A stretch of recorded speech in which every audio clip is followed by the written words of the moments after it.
Good evening. It is Tuesday, December 14th, 2021. Kind of a cold and blustery day for southern Arizona today. I want to share with you a parable from Luke chapter 16, and I'm going to be reading verses 1 to 13 from the New Living Translation, second edition. It says, Jesus told this story to his disciples. There was a certain rich man who had a manager handling his affairs. One day a report came that the manager was wasting his employer's money.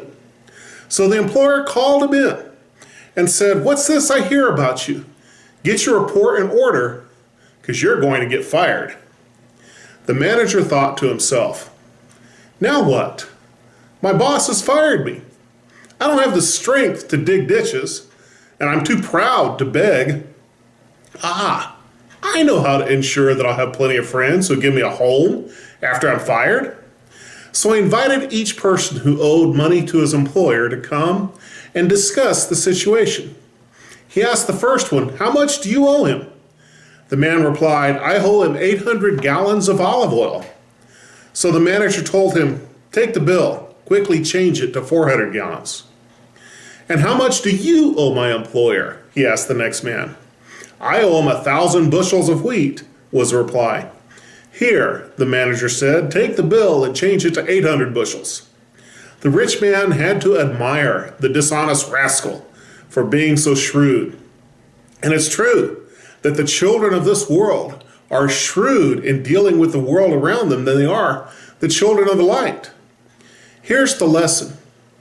Use your worldly resources to benefit others and make friends. Then, when your earthly possessions are gone, they'll welcome you to an eternal home. If you are faithful in little things, you'll be faithful in large ones. But if you're dishonest in little things, you won't be honest with greater responsibilities. And if you're untrustworthy about worldly wealth, who will trust you with the true riches of heaven? And if you're not faithful with other people's things, why should you be trusted with things of your own? No one can serve two masters, for you will hate one and love the other. You'll be devoted to one and despise the other. You cannot serve both God and money. That's quite the story. You have a wealthy man who has people working for him, and he finds out that his main manager is dishonest, is stealing from him. What a blow. You can only be betrayed by those you trust. And this man had abused the trust. And finding out he was about to get fired, he's thinking, what am I going to do if I lose this great cushy job I've had? He never thought all I would have had to done is be honest and I'd have kept this job for a long time. No, he thought, what else can I do to swindle my employer more so that I can get some help from outside? And so he starts shortchanging accounts and hoping for the favors to come back around. You see, that's the way the world works. You do me a favor, I'll do you a favor. If I do you a favor, I expect return. And the world has that kind of barter economy system in everything that happens. In fact, every time someone does a good turn, you start looking for, well, what's in it for them? What do they get out of it? But Jesus talks about a different kind of economy. He talks about the stewardship economy, where we are trusted to take care of things that belong to others. And if we do well, we're trusted with more things. And if we don't do well, then why should we be trusted with anything? And he makes a very important spiritual truth listed. He says, you cannot serve both God and money. You got to serve one or the other.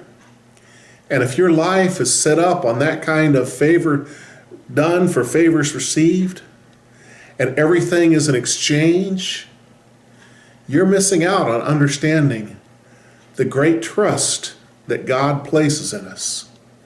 You see, we need to be faithful in the little things that God entrusts us with, faithful in the everyday kindnesses and interactions with others. Be faithful stewards of what he entrusts us with to take care of the things that we are entrusted with. How precious it is to teach your children and grandchildren to take care of the things they have. That we have to take care of our possessions, because if we lose them, we may not get them back. And to take care of the friendships, and to take care of the people around you, and to take care of the little things, and then trust God for when the big things come. If we're faithful in the little things, God will see to it that we can be faithful in the big things, and they will come. We can trust God. May you learn continually to be a good steward of the things entrusted to you. God bless you.